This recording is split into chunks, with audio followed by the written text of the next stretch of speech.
Muy buenas tardes, de nuevo con ustedes, la plataforma Voz Libertaria de Venezuela.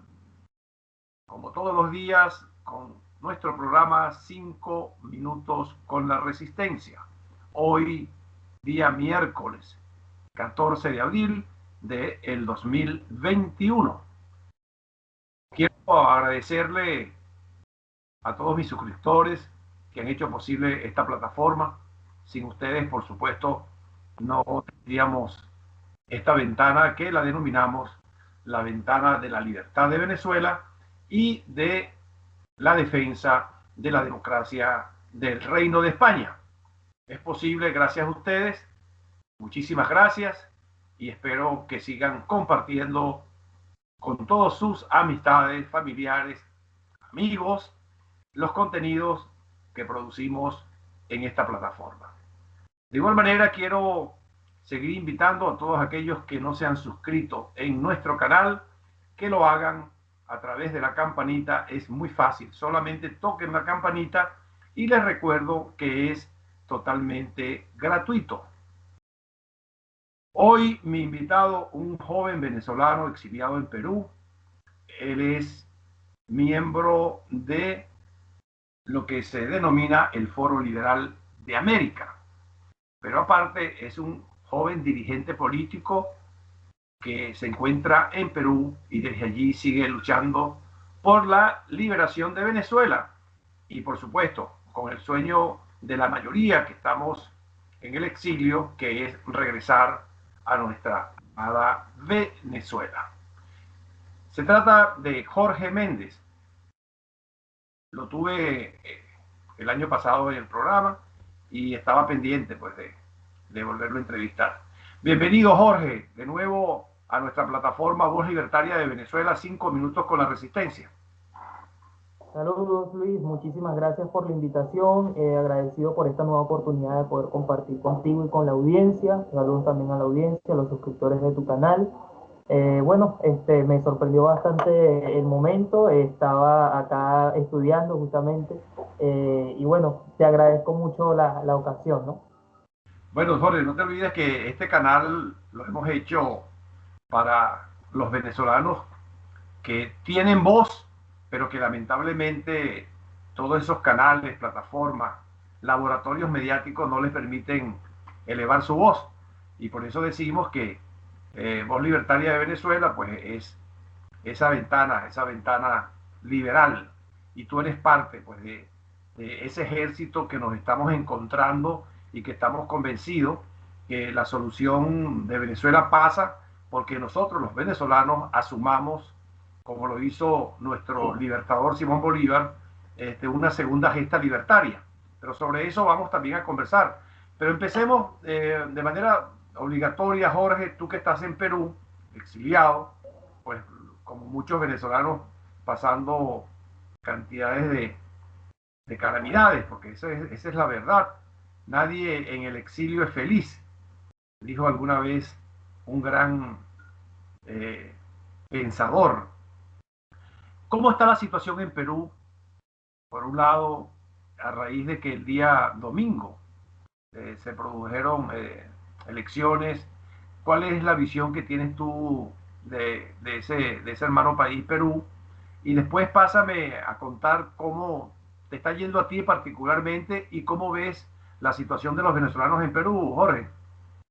Bien, bueno, lo que ocurrió acá en Perú, más o menos para entrar en contexto, fue que se dio la primera vuelta de las elecciones generales, en donde hubo alrededor de 18 candidatos. También acá se producen elecciones parlamentarias al mismo tiempo, por lo tanto se constituye un nuevo Congreso de la República. De los 18 candidatos, ninguno llegó a obtener el porcentaje necesario para convertirse en presidente y por lo tanto se convoca una segunda vuelta o balotaje donde solamente asisten o concurren los dos candidatos que obtuvieron un mayor porcentaje. En este caso está al frente el señor Pedro Castillo y la señora Keiko Fujimori. Keiko Castillo representando lo que sería, Pedro Castillo representando a lo que es la izquierda más radical y Keiko Fujimori, representando un sector un poco más hacia la derecha, se podría decir, ¿no? Aunque yo tengo mis reservas en cuanto a este asunto. Ese es el panorama de manera técnica y superficial. Falta que se, digamos, desarrollen más eventos en estos días para que finalmente en los próximos meses se dé la segunda vuelta y conozcamos finalmente quién va a ser el nuevo presidente de la República de Perú.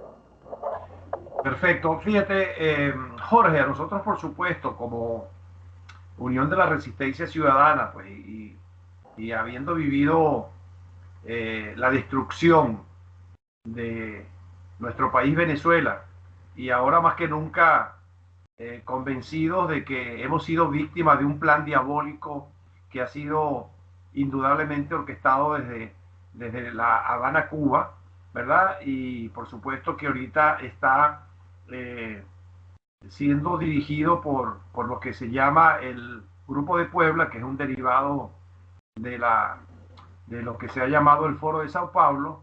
Obviamente nos preocupa Perú, nos preocupaba Ecuador, que afortunadamente pues el amigo y compañero Guillermo Lazo pues y ese pueblo consciente de Ecuador lo votó y creo que votó correctamente.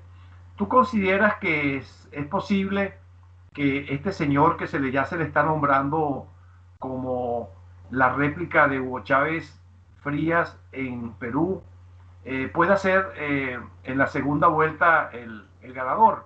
¿O crees tú que es posible que ese centro derecha o la misma derecha, porque hay otros candidatos que tienen posibilidades, puedan ganar en la segunda vuelta? Bien, no hay otros candidatos que tengan posibilidades porque solamente asiste o concurre Keiko Fujimori y Pedro Castillo, ¿ok? Entonces, digamos que ese frente que se podría conformar estaría combinando ciertos candidatos para ver cómo forman una coalición y poder alcanzar la mayoría. En cuanto a la posibilidad de victoria de Pedro Castillo, yo creo que es bastante alta. El señor ha hecho una campaña que se ha basado principalmente en recorrer los sectores del interior del país. Es un tema que ha descuidado un poco otros candidatos. Es una persona que se identifica además con lo que es el sector popular o la clase trabajadora, lo cual suma bastante votos a su campaña y sus propuestas que nosotros como venezolanos conocemos en qué consisten, porque ya lo vivimos. Fue un escenario muy parecido al que tuvimos en Venezuela en las elecciones del 98, cuando por un lado teníamos a Chávez, que en ese entonces no hablaba tanto de izquierda, porque esa sería la observación que se puede hacer en cuanto a esta situación comparada, es que para ese entonces Chávez no hablaba tanto de izquierda, no decía que iba a privatizar, que él no iba a expropiar, que él no iba a, que él no estaba de acuerdo con muchas cosas del socialismo y que incluso rechazaba muchas medidas de Cuba, pero hizo todo lo contrario ya una vez tuvo el poder. Sin embargo, este señor es frontal en lo que dice, eso es algo positivo, se podría decir, porque por lo menos está diciendo la verdad. Él es de izquierda, él propone expropiar, propone aumentar el tamaño del Estado, propone quitarle, digamos, libertades a las empresas para que las controle el Estado, y eso nos da a nosotros un panorama muchísimo más claro que el que tuvimos en las elecciones del 99. Otro punto a comparar, perdón, del 98, otro punto a comparar con las elecciones de nuestro país para aquel entonces es que tampoco teníamos muy buenas opciones del otro lado. ¿Ok? Estaba Chávez ofreciéndose como un outsider, un candidato del pueblo, de la clase trabajadora, ¿no? Recorriendo los sectores populares. Y por otra parte teníamos a Salas Romer al frente de una coalición conformada por los ADECOS y bueno, digamos que ya él contaba con cierto rechazo por parte de la población, especialmente por la clase trabajadora que lo percibía como parte del pasado de la Cuarta República, mal llamada Cuarta República, ¿no? Como parte de esa estructura que dio cabida a que el chavismo ocupase espacios tan importantes de poder. Y bueno, candidatos menores que serían Irene Sáenz, ¿no? Que entre ella y creo que otro candidato más, fueron dos más, no sumaban más de 250.000 votos, o sea que era una situación casi insignificante. En el caso de Perú, ya se han visto algunos movimientos importantes del señor Aliaga, Rafael López Aliaga, el cual era Uh -huh. percibido como una persona de extrema derecha, de la ultraderecha ya está haciendo movimientos para aliarse con Pedro Castillo, lo cual es bastante interesante porque demuestra un poco cómo es que a veces lo que denominamos derecha no es tan derecha como creemos, ¿no? Ese sería básicamente el panorama. Y tú crees, bueno, esta es la segunda, corrígeme, o la tercera vez que la señora Fujimori se lanza a la candidatura a la presidencia. ¿Es la segunda o la tercera? La tercera vez, ya ha La tercera dicho que vez. la tercera es la vencida. Bueno, Ella ha dicho que la tercera, en el caso de Guillermo Lazo era la tercera vez, precisamente, ¿no? así Y es. En ganó el la caso presidencia. de Guillermo Lazo, bueno, que no hice ningún comentario al respecto, ahora lo voy a hacer. En el caso de esta elección, ¿no? Ella dice que la tercera es la vencida. Yo creo que también existe posibilidades de que ella gane, porque muchos sectores que apoyaron a otros candidatos, como el señor Hernando de Soto, digamos, o el mismo Aliaga, el cual está haciendo alianzas con Castillo, está interesados en tal vez votar por el mal menor o lo que ellos perciben como el mal menor, que sería la señora Keiko. También existe un importante sector de la población que está promoviendo el voto nulo o en blanco, con miras a que no les gusta ninguno de los dos candidatos, ¿no? Yo soy, digamos, partidario un poco de esa narrativa porque yo creo que no es justo que nos obliguen a los ciudadanos a elegir entre dos males. Yo creo que entre dos males hay que elegir ninguno y hay que buscar una opción que verdaderamente se ajuste a la realidad. Una situación técnica y estratégica que podría salir de la victoria o eventual victoria en el caso de que se dé de la señora Keiko es que ella no cuenta con mayoría en el Congreso. Ajá. Eso es una ventaja porque ella tendría que hacer coaliciones, pactos, alianzas y eso le resta un poco el poder que podría tener para afectar a la situación política del Perú. En el caso de Pedro Castillo, digamos que la izquierda tiene un control superior en número en el Congreso y eso le da como que más cabida. También se planteó un escenario, una nueva constitución, es parte de toda la agenda del Foro de Sao Paulo, el Grupo de Puebla, la Internacional Socialista y la Internacional Progresista, y la COPAL, la Conferencia Permanente de Partidos Políticos de América y el Caribe, que persiguen el objetivo de reformar todos nuestros países por medio de una constitución, que a veces no implica cambios importantes, simplemente es un disfraz para otorgarle poderes mayores al Estado y al gobierno de turno. En cuanto al sistema o a lo que se presentó en Ecuador, es bastante interesante porque en la primera vuelta ocurrió precisamente que quien llevaba la delantera era el señor Arauz, pero después, ya la segunda vuelta, Lazo se remontó, subió, yo estuve siguiendo muy de cerca la situación en Ecuador porque yo viví un tiempo allá y tengo conocidos y amigos en ese país, y bueno, también tenemos parte de lo que es nuestro proyecto político continental, del cual hablaré un poco más adelante, en ese sitio y por eso tenemos información de primera mano. Yo creo que eh, también ocurrió lo mismo, ¿no? Un Se te está, escenario en el cual la gente tuvo que votar por el mal menor, por perfecto. Guillermo Lazo. Bueno, me parece Sí. un análisis bien cercano y bien interesante, bien cercano a la realidad. Bueno, yo sigo apostando, Jorge, que esa izquierda perversa, repito, planificada desde hace ya muchísimos años, yo espero que no siga avanzando pues, en nuestros países y siga generándole eh, todos los terribles daños que le causa al final a la ciudadanía. Esperemos que sea así, esperemos pues que Perú vote bien en la próxima, en la segunda vuelta, esperemos que voten, que voten. Yo creo que hay que ir a votar. Eh, y bueno, no sé si atreverme a decirte, bueno, que son dos males, pero bueno, eh, yo me inclinaría por el menos malo, a pesar de que ya nosotros pasamos por allí, por ese puente, ¿no? Las aguas nuestras fueron algo así pues, parecidas, ¿no? Cuando sucedió lo que ya tú señalabas sobre el acceso de este Hugo Chávez Frías al poder, ¿no? Era un poco esa la tesis de muchos, mira, ante lo malo y requete malo de Eddie Copé y vamos a ver a este señor. Y bueno, ya sabemos lo que pasó. Ahí tú tienes razón. Pero bueno, ahora hablemos un poco sobre la situación, cómo está la diáspora, o lo que se llama diáspora ahora. Hay quienes no les gusta ese término. ¿Cómo están los venezolanos de manera obligada han tenido que emigrar allá, como es tu caso, Jorge, a Perú. Pues todo este año ha sido Perú la noticia con el problema de la xenofobia y una cantidad de acontecimientos que realmente son muy tristes. ¿Cómo está la situación? Descríbenos para nuestros suscriptores, los que nos ven y nos escuchan, cómo está la situación allá en Perú.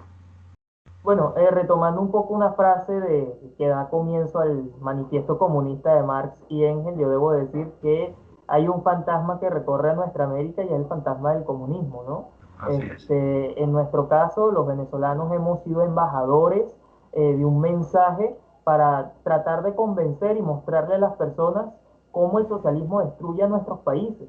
Y yo creo que mucha gente nos ha tomado en serio porque la diferencia con lo que había, digamos, en la migración cubana a Venezuela, cuando nos decían que Chávez es malo, que el socialismo, que lo demás, es que no había tanto acceso a la información como lo hay ahora. Ahora tenemos estas posibilidades de comunicarnos por YouTube, cualquier persona puede crearse un canal, no hay tantos impedimentos, no necesitamos ni dependemos demasiado de la prensa escrita, ni de las grandes digamos, organizaciones mediáticas, canales, etcétera, y eso es una gran ventaja para nosotros. Ahora, desde lo que representa la situación del venezolano como tal en Perú, yo creo que indistintamente de quien gane, los politiqueros y los políticos estatistas van a seguir haciendo la guerra contra el venezolano. Yo no digo el pueblo peruano porque hay, yo conozco muchos peruanos que tienen las ideas muy claras y no porque necesariamente coincidan políticamente conmigo, sino porque entienden la realidad.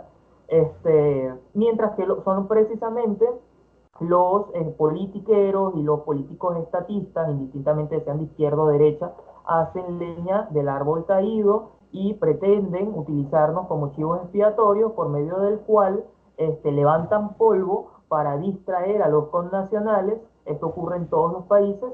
Sí. Y bueno, imponen ciertas cosas, ciertas narrativas, hacen de un episodio aislado y eventual como un hecho cotidiano, y eso está mal, eso nos perjudica y nos califican siempre de delincuentes o de prostitutas, siempre se entra en la comunicación en lo que sería el sector lumpenproletariat, ¿no? Que era precisamente el sector marginal, porque efectivamente existe, eso es otra realidad que también hay que aceptar, mucha migración o parte de la migración venezolana ha sido conformada por personas con malos hábitos, pero yo como buen liberal clásico, individualista, de manera racional, creo que debe evaluarse caso a caso y debe juzgarse a las personas con base a sus acciones y no con base a lo que hace un grupo en general, ¿no? Entonces, la realidad es que nuestros países permanecen en lo que se conoce como la ley del péndulo, o sea, van oscilando de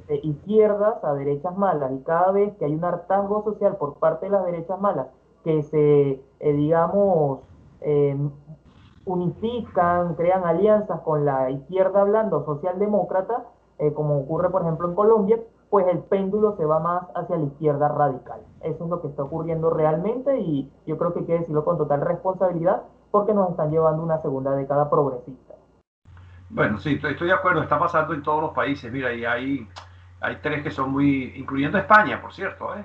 Yo permanentemente estoy diciendo aquí de que la tragedia venezolana es utilizada por los politiqueros y por la partidocracia. Es un poco lo que tú acabas de señalar. Hacen del árbol caído, pues, la leña, la leña a quemar, ¿no? Y bueno, Perú es otro de esos países. Por cierto, en Panamá hay una situación que es digno de estudiar con una diputada que utiliza el tema de la inmigración venezolana como la bandera política para conseguir sus votantes, ¿no? O sus adeptos, ¿no? Es una cosa muy triste, pero esa es la realidad que estamos viviendo todos los venezolanos en cada una de las partes donde nos encontramos. Y bueno, lo que tú estás señalando, pues por el tema de la cercanía, por la situación geográfica, la inmigración que se ha llamado de los caminantes o mochileros, como se les llame, pues ha permitido de todo. Ha permitido de todo y por supuesto, ahí viene lo que yo llamo el efecto paloma. El efecto paloma, pues que cuando una de ellas coloca su excremento, pues no se habla de ella, sino se habla de todas, ¿no? Y entonces, bueno, esa es la realidad y estoy de acuerdo contigo, eh, Jorge. Eh, eh, para que compartas con nuestros oyentes y los que nos observan, ¿cuánto es ahorita oficialmente la estadística de los venezolanos en Perú, Jorge? Mira, acá en Perú nos encontramos más de 1 millón de venezolanos. Yo creo que es uno de los países más concurridos por nuestros connacionales, junto a Colombia, por supuesto, por la cercanía geográfica.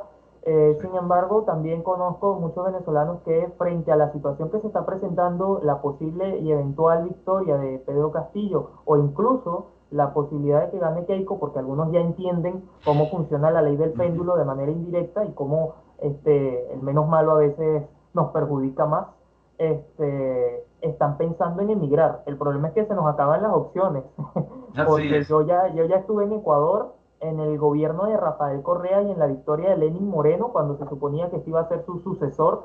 Viví 2 procesos electorales, lo que fue la campaña de Lenin versus Lazo y Uh -huh. también lo que fue el referéndum o consulta popular. En este último fue cuando estuve en proceso de trasladarme a Perú. Viví también lo que fue el proceso electoral de acá, cuando convocaron a un nuevo Congreso. Viví también lo que fue la destitución o vacancia de los presidentes, tanto Kuczynski como Vizcarra, como Merino, y actualmente encontrándose en una posibilidad de que también quieran sacar a Sagasti, que le falta unos pocos meses, ¿no? Ya creo que fue declinada la situación, pero son pretensiones que tienen algunos parlamentarios. Yo considero que la realidad que nosotros vivimos en nuestros países es prácticamente la misma, con diferente grado de intensidad.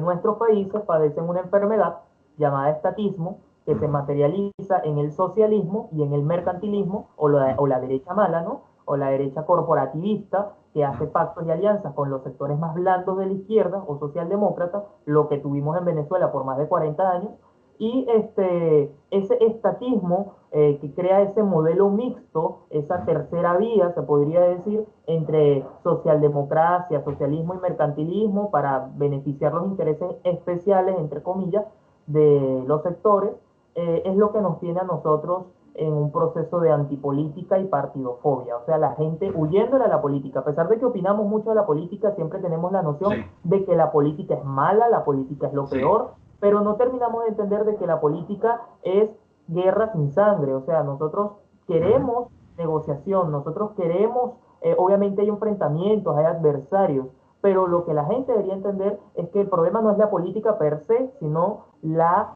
politiquería. Esa es, digamos, Bueno, el conflicto que tenemos ahora, ¿no? bueno, ese es uno de los retos que tenemos que hacer los que tenemos pensamientos diferentes a a esos dos elementos que son malos, las izquierdas que son todas malas, como lo dice Alberto, nuestro amigo Alberto Mansueti, que no hay izquierdas buenas, todas son malas, pero que también no todas las derechas son buenas, hay derechas pésimas, ¿no? Y ahí yo lo comparto contigo. Y la antipolítica es parte, yo diría, parte de la planificación, creo yo, Jorge, definitivamente. Y nosotros tenemos que empezar a explicar que la ciencia de la política es la que también ha permitido que el hombre haya incluso evolucionado socialmente. Y ese es el tema que tenemos que ir nosotros desarrollando a medida que avancemos. Pero fíjate, vamos a tratar de estos escasos minutos que nos quedan de la primera parte. Vamos a hablar, Okay. ¿cómo está la situación de la pandemia en Perú, Jorge? Y particularmente, ¿se está atendiendo a los venezolanos? ¿Hay proceso de vacunación? Cuéntanos cómo está la situación allá.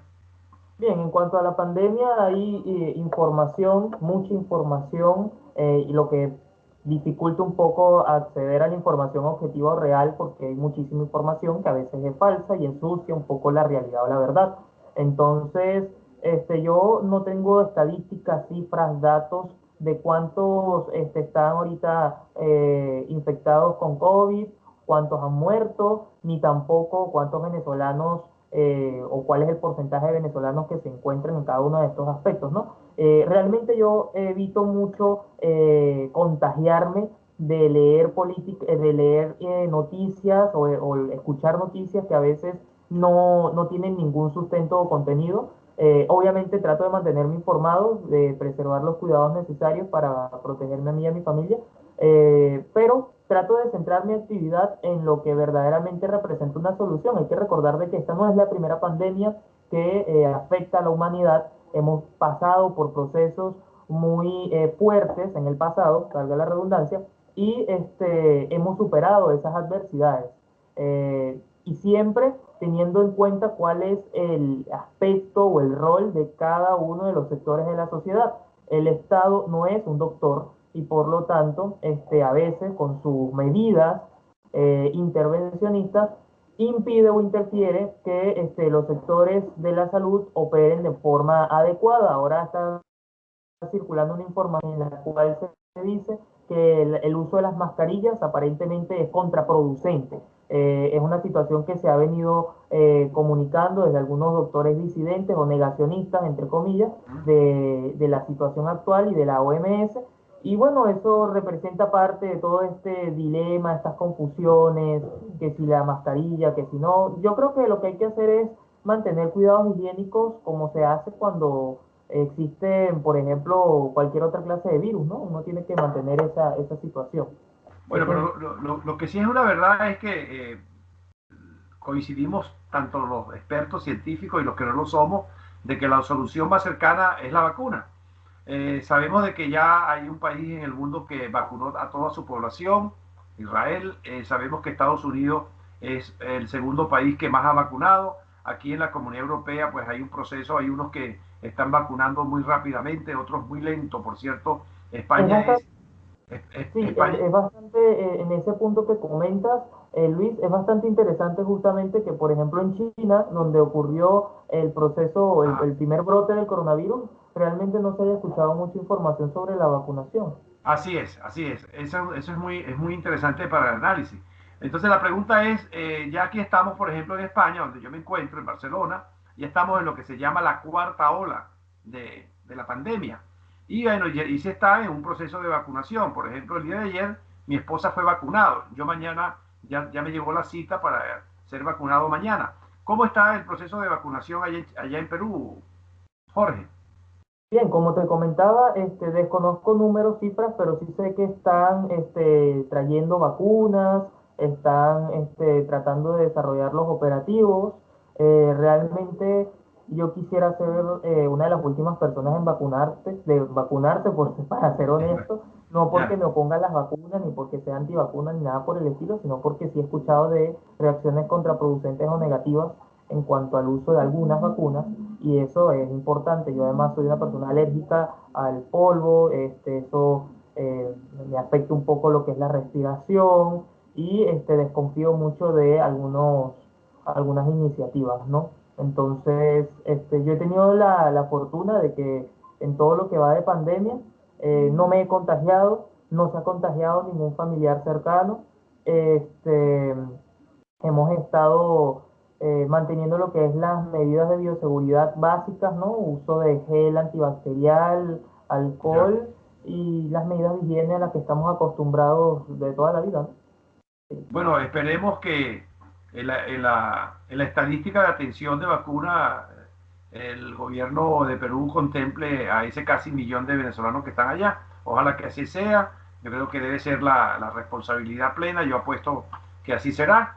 Y bueno, pensemos que esto se va a superar con rapidez, pero en la segunda parte vamos a tocar, estamos obligados, Jorge, a tocar el tema de la pandemia en Venezuela, porque es muy particular. Vamos a hacer la combinación de lo que es Venezuela en este momento y cómo se está manejando y utilizando el tema de esta terrible pandemia. Bueno, el tiempo se nos ha acabado en la primera parte. Mi invitado de hoy, el dirigente político y representante del Foro Liberal, el Foro, voy a decirlo exactamente, Foro Liberal de América. Se trata de un joven venezolano político, dirigente político de Jorge Méndez. No se pierdan la segunda parte porque vamos a entrarle duro al tema de la situación política de Venezuela y las posibilidades de que podamos superar el secuestro, el doble secuestro que sufre nuestra querida llamada Venezuela. Hasta la segunda parte, Jorge. Hasta la segunda parte, gracias.